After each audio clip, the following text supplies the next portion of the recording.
عائشہ کو ice cream بہت پسند تھی۔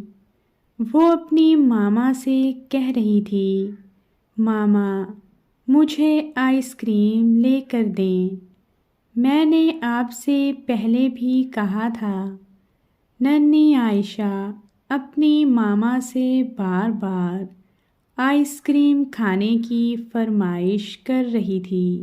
اس کی ماما کہنے لگیں، بیٹا میں نے آپ سے کہا نا کہ بچے سردیوں میں آئس کریم نہیں کھاتے ورنہ وہ بیمار ہو جاتے ہیں۔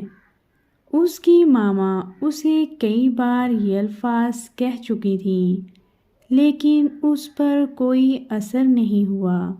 دراصل آج دوپہر کو اسکول سے چھٹی کے بعد گھر واپس آتے ہوئے عائشہ نے آئس کریم بیچنے والے کو دیکھا تھا۔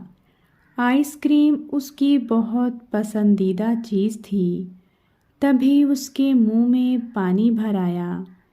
اس نے آئس کریم والے سے اس کی قیمت پوچھی تو اس نے 15 روپے بتائی۔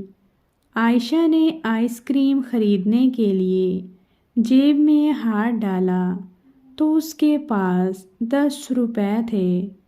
اسے بہت غصہ آیا کہ ماما اسے اتنے کم پیسے کیوں دیتی ہیں، حالانکہ وہ روزانہ 50 روپے پاکٹ منی لیتی تھی۔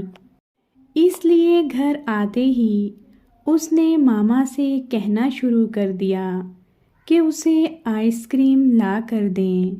ماما نے اسے بہت سمجھایا کہ سردیوں میں آئس کریم نہیں کھانی چاہیے۔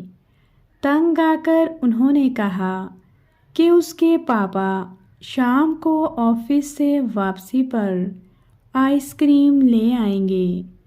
بڑی مشکل سے عائشہ راضی ہوئی۔ رات کو اس کے پاپا نے فون پر بتایا کہ آفس میں کام بہت زیادہ ہے، اس لیے وہ آج گھر نہیں آ سکیں گے۔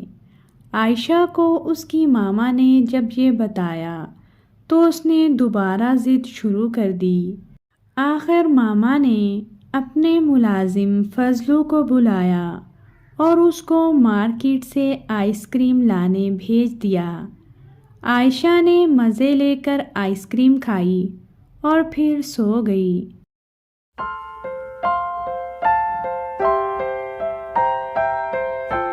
صبح جب اس کی ماما اسے اٹھانے آئیں تو اس کا گلا خراب تھا اور اسے تیز بخار بھی تھا، اس وجہ سے وہ اسکول بھی نہ جا سکی۔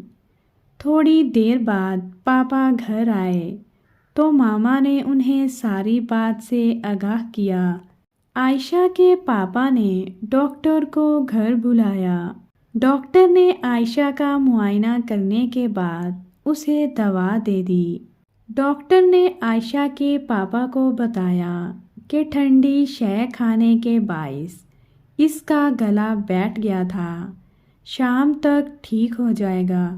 عائشہ نے ٹھیک ہونے کے بعد ماما سے اپنی ہٹ دھرمی کی معافی مانگی اور کہا کہ میں آج کے بعد سردیوں میں آئس کریم کھانے کی ضد نہیں کروں گی۔ ماما نے اسے معاف کر دیا۔